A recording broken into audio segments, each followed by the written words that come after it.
In this video, I'll be discussing why the Doge and the Trump administration cuts might just be a short-term fix and not the long-term efficiency that they are trying for, and why a lot of things that they're doing might not actually stay in place. So to understand all the moving pieces of this, we first have to have an understanding of the federal budgeting process. Now, this is an extremely complicated process, and this is going to be an oversimplified version of the process because it is a huge thing to try to get your mind wrapped around. So please go to the links that you see on the screen and in the description to find out more about the budgeting process, because it is extremely complicated, and this is going to be an oversimplified version of it. So every year, U.S. Congress begins work on the federal budget for the next fiscal year. The fiscal year runs from October 1st of one calendar year through September 30th of the next. The annual budget covers three spending areas: mandatory spending, which consists of Social Security, major health programs like Medicare, Medicaid, and the Children's Health Insurance Program, income security programs such as unemployment, veterans benefits, the federal retirement programs including politicians' retirement, which I'll cover in another video, and other spending required by law, including agricultural subsidies. It's important to keep in mind that as part of this, all your tax credits are worked out in this process. So, say your tax credit for medical premiums are included in this mandatory part of the budget. The mandatory spending portion usually covers about half of all funding, and there's no mandatory percentage of the budget that has to be spent. The next category of spending is called discretionary spending. This is basically your federal agency funding, and Congress sets funding levels for these each year. This usually accounts for around a third of all funding, and defense spending is usually about half of that amount. Of note, discretionary spending has historically been on the decline. In the 1960s, 2/3 of the budget went to discretionary spending. By 2024, that amount had dropped to only 27%, and that's projected to continue to decrease as time goes on. The final area is interest on the debt. This comes from spending more than the government has, also known as like the debt ceiling. So basically everything above what we bring in becomes a debt that we have to get loans for in order to cover. I'll cover more on foreign loans and the debt ceiling in a separate video, because that's a complicated subject as well. Basically, the more debt the country has, the greater the amount of the budget has to go to service that debt in order to pay the interest. This area has become the fastest growing section of the budget. And over the next 10 years, the Congressional Budget Office, or CBO, estimates that interest costs alone will total $13.8 trillion. The CBO projects that the net interest costs will grow from 13% of the budget from last year in 2024 to 23% of the budget by 2054, if things continue as they're going. So how does the government pay for all this? Well, in 2024, that amounted to $4.9 trillion, which is about 17% of the gross domestic product. The largest revenue sources to bring in that money come from individual income and payroll taxes. That's where the largest chunk comes from. The remainder comes from corporate income taxes, customs duties, tariffs, and excise taxes. Excise taxes are those things put on specific goods or services. From that revenue, Congress designates what the federal government will spend its money on. This is actually tied to the Constitution in two locations. In Article 1, Section 7, Clause 1, the Constitution states, "All bills for raising revenue shall originate in the House of Representatives, but the Senate may propose or concur with amendments as on other bills." And the other one area in the Constitution is Article 1, Section 9, Clause 7, that states, No money shall be drawn from the Treasury, but in consequence of appropriations made by law, and a regular statement and account of the receipts and expenditures of all public money shall be published from time to time. So Congress, in particular the House of Representatives, has the power to tax and spend the money. Once a budget or continuing resolution is approved, it becomes law, and therefore the funds must be spent on what Congress designated the funds for. This is what's known as the power of the purse. Congress says where the money goes, and the president executes the budget based on what Congress, tells him to spend it on, hence the name, the executive branch. Congress also designates how the money is to be spent by earmarking the funds in certain appropriation categories. In the DoD, this is called the color of money. Congress also designates when the funds must be spent. For most agencies, that's usually one fiscal year. Within the DoD, the categories of appropriations are RDT&E, or Research, Development, Testing, and Evaluation Funds, procurement, for buying new equipment, military personnel, military construction, if you think facilities and bases, O&M, which is operations and maintenance, basically paying for day-to-day things, including contractors, and other appropriations. These special appropriations are designated by Congress and can include any of their special interest items.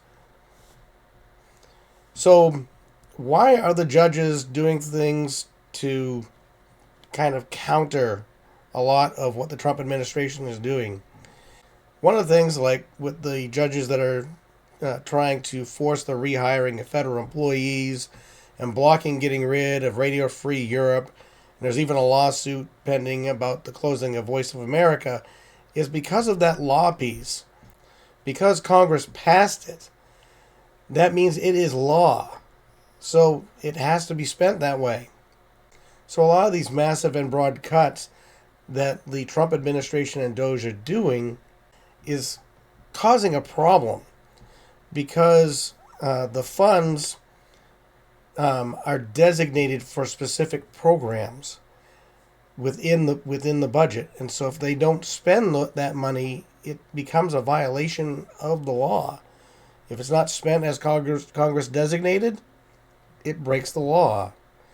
Same thing if the money is not spent at the timeline that Congress has designated, that also breaks the law.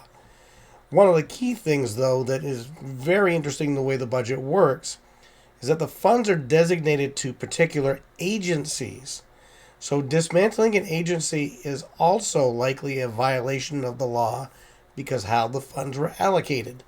And even in the continuing resolution, those funds are designated by agencies. So things like monies that were originally slated for the Department of Education, some of those have been negated, been removed, but there are still large chunks of it that are designated Department of Education.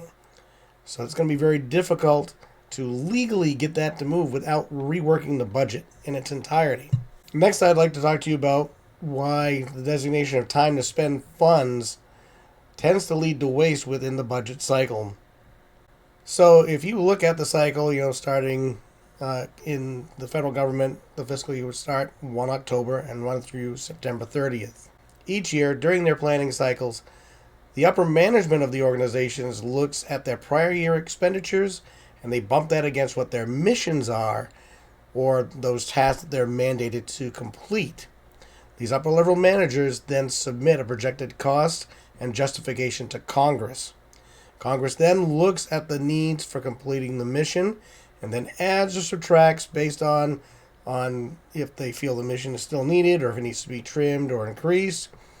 And any specific activities that they want to get done will be added in and directed for that agency to get done through the budget.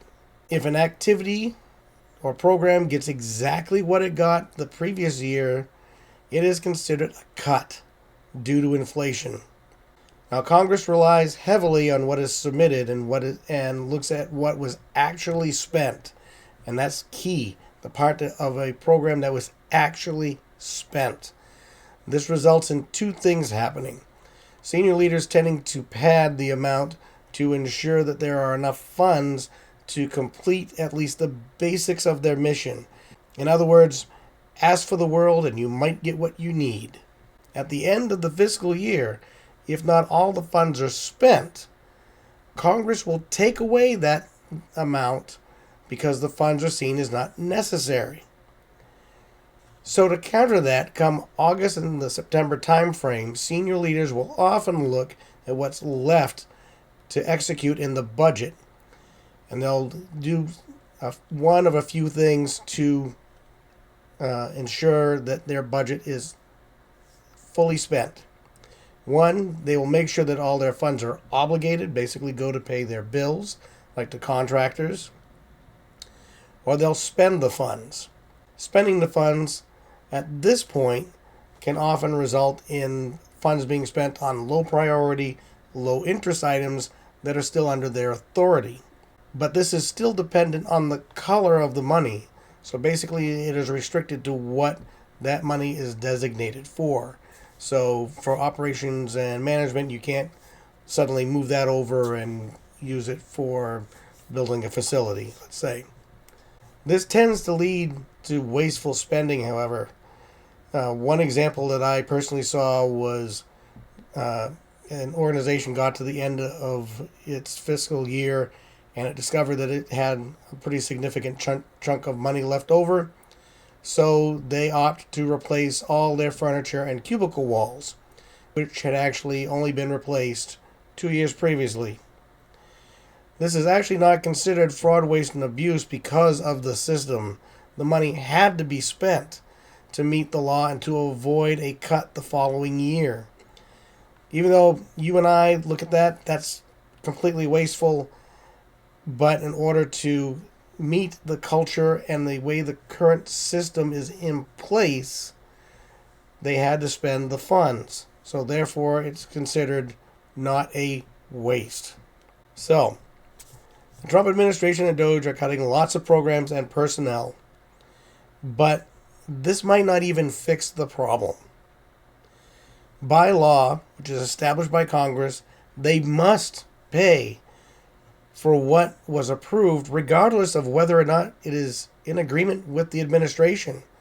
So at least for right now, they need to actually spend those funds on what Congress said it had to be spent upon. And as I mentioned before, this is even at odds with the continuing resolution. The continuing resolution is a continuance of the previous budget with adjustments. And because of that, even though amounts were greatly cut in some areas, there are funds that are still listed under the name of the original organization or department. A great example of this is the Department of Education had huge cuts, but there's still over $3 billion listed as Department of Education. So really, in order to have a government that is efficient and doesn't waste money and tends to not spend on things that we all think are completely ridiculous, there needs to be some significant changes in the culture and the way that the money is designated to these agencies. First of all, there needs to be a way to reward organizations who spend less. One of the easiest ways to do that is to allow a carryover from the previous year. That way, if something happens, say there's a delay in contracts or just something happens that's out of the norm where they don't spend all their money, they get to roll that over to the next year and spend it in that year or even in the year after that. There also needs to be incentives for creating streamlined processes and to allow innovation and the adoption of those efficiencies. The current procurement system and the software adoption processes are long, difficult to get through, and often prevent adoption of things like software quickly. One of the things that particularly affects software is called the authority to operate, and I'll cover that in another video as well. I hope you got a lot out of this video. As you can see, the budgeting process is extremely complicated, and it's not an easy thing to just go in and cut things. There's a lot of moving pieces that need to be adhered to, or otherwise it just causes problems. So with that, please like and subscribe for more videos, and please support us on Patreon. If you like what you see, every little bit helps. In addition, we're getting a website up and running, so you'll be able to dive directly into the work that we're doing, look at the research that's been done, and see for yourself how we came up with the conclusions that we have. With that, thank you very much, and hope to see you next time.